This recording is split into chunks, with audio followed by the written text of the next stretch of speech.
Set the timer on the spin cycle and pull the knob to turn the timer on. Use a screwdriver like this to activate the lift switch.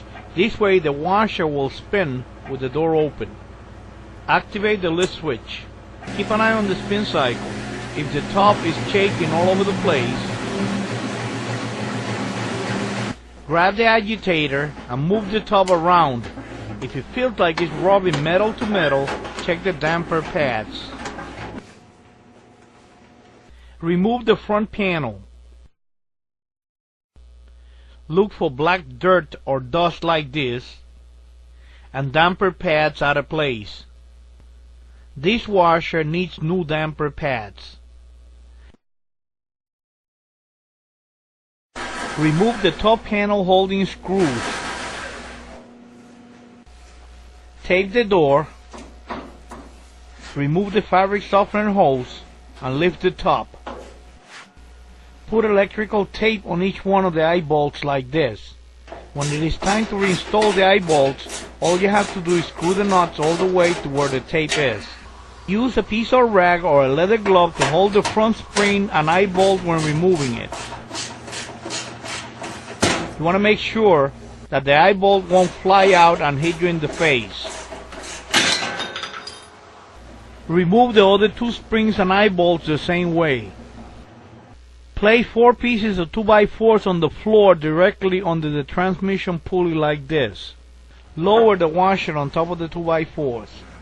The 2x4s will push the complete top assembly up, giving you enough space to work on the damper pads. Clean the area where you're going to glue the new damper pads. Make sure there's no oil or grease so the glue will stick.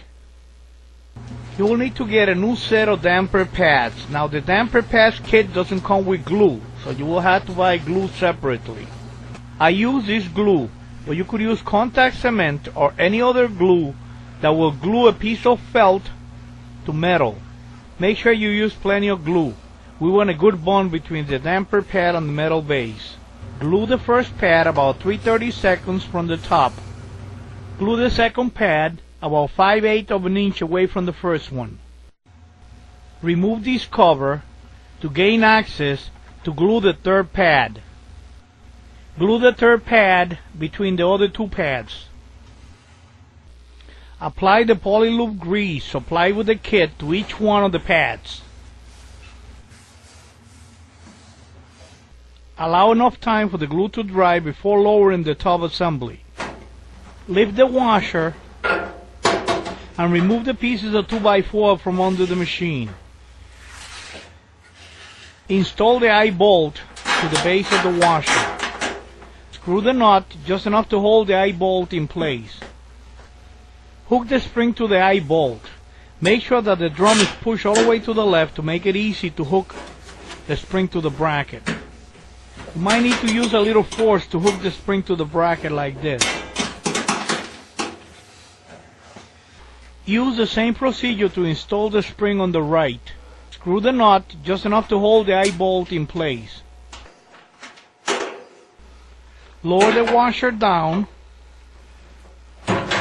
Pull the drum forward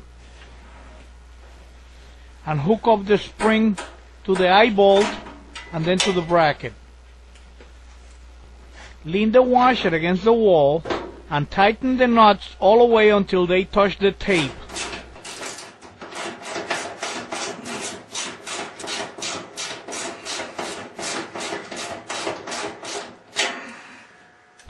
Tighten the two eye bolts on the back the same way. Lower the top panel and connect the holding screw on any hoses. Install the front panel and you're done replacing the damper pads. Disconnect the washer from the wall outlet.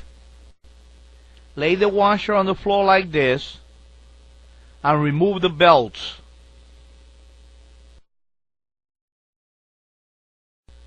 Remove this rubber cap.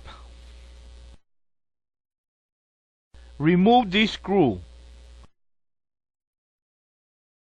Remove the stop lug.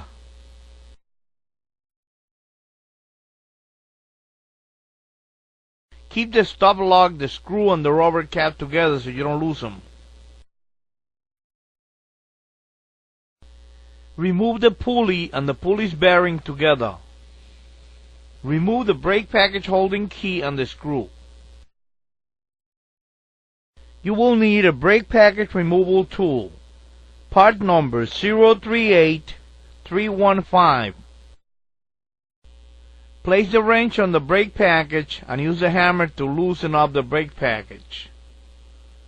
After it's loose, just turn it until it comes right out.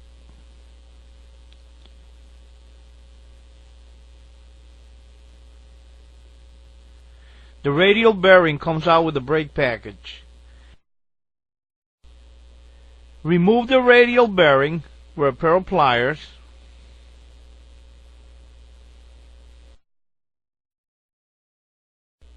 Clean the brake package real good and apply some grease.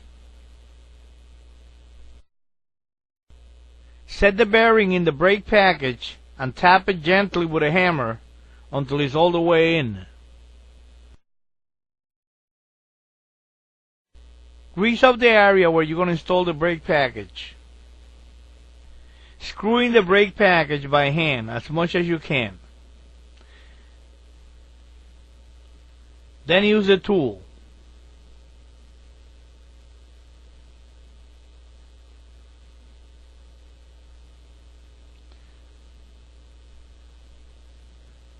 When the brake package is almost all the way in, use the hammer to give it a couple more turns.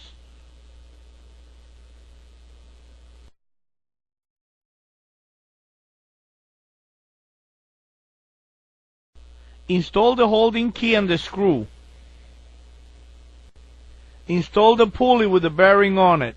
Just screw it right in. To install the stop lock correctly, turn the pulley clockwise until you find resistance.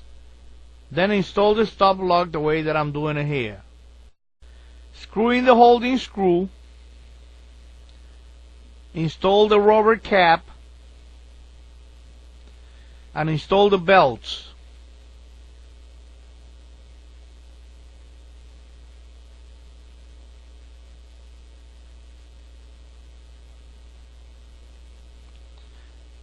And that was the way to replace the radial bearing or the brake package.